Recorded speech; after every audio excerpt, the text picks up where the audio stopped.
Welcome to the Tech Egg. Don't get scrambled. Enjoy the video. You're going to jump straight into the editor, sign into YouTube Studio, and open the video you want.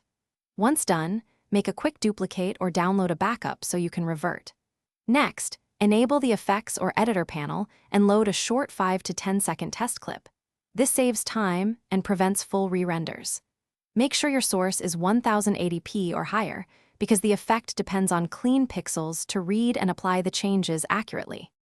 Now apply the YouTube effect preset and watch a looping preview to see how it interacts with motion. You'll adjust intensity, blend mode, hue, and saturation sliders.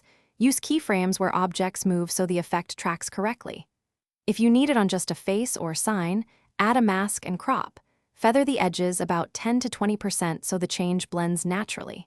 Keep an eye on highlights and shadows, and step back to compare before and after to avoid overprocessing. Finish by rendering a short exported segment at your target settings.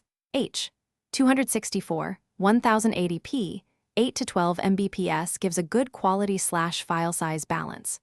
Once satisfied, apply the effect across the full video and preview at normal speed to catch glitches.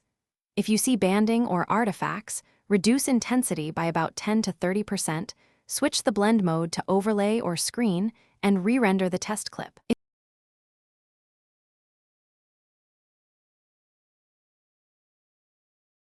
Thanks for watching. Consider subscribing if I helped unscramble your problems.